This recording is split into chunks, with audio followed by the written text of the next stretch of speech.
Greetings, everybody. This is Jim, and now we get to talk about creation spells in a little bit more in depth.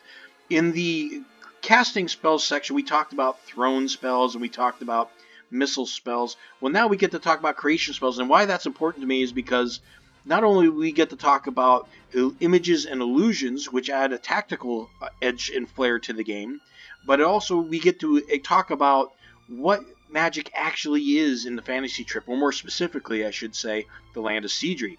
So let's get right into it. We got good buddy Zarnak here, our old school mage, and we got Ophelia backing him up, and we have Zill, the barbarian who left her brains at home princess, over here, who has had problems with Zarnak, but Zarnak can always evade her pretty roughly because she's just not the smartest brick in the house. So we've already covered summoning a creature in the other video, and Zarnak can of course cast Summon Bear in this Mega Hex or in any surrounding Mega Hex, and of course the idea is to cast it to get a tactical edge by distracting the opponent and then letting an ally get a better shot, and just doing damage because they can. But the thing is about summoning creatures is it's expensive. You gotta pay to cast it. You gotta pay to maintain it. So what's the frugal wizard to do? Well, the idea is to use images and illusions every so often.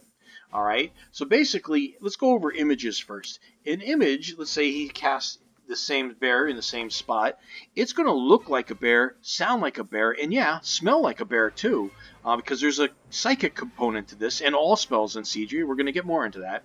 So basically, Zill is going to react to that, hopefully, and Ophelia can come in and take her shot. The thing is, as soon as Zill makes a successful attack against the bear, or shoots an arrows from somewhere else, as soon as something physical goes through this image, it goes up in a puff of smoke. Okay, it's gone. So that's the only disadvantage to it.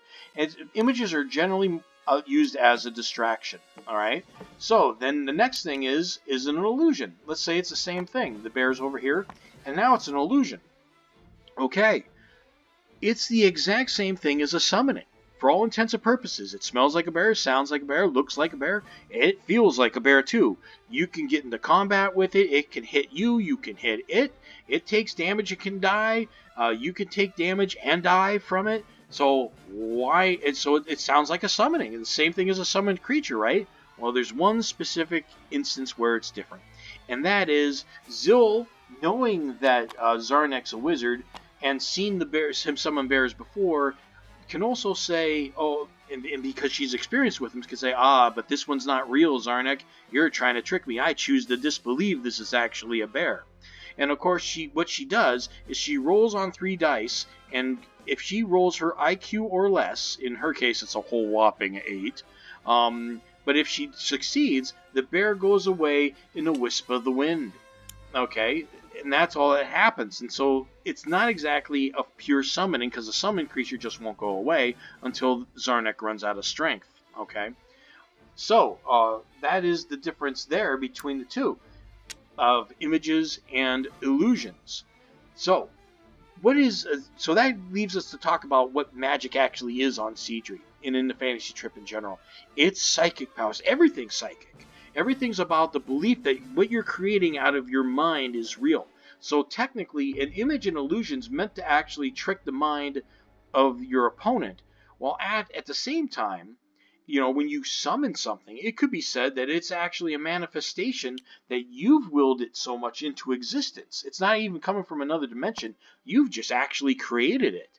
All right? And you believe it so much that it's there because your power is so great, because it's an increase in IQ, okay? Summoning an image is a lower IQ spell, and summoning an illusion is a higher IQ spell, and then, of course, summoning the actual creature is a little higher IQ spell. So that's generally it. It really adds a lot of philosophical debate about, how belief works and stuff. So magic is so much different. But I'll leave all that to writing into Hexagram and going online and debating it and talking about it. But that is the general idea of creation spells, and I'll see you next video.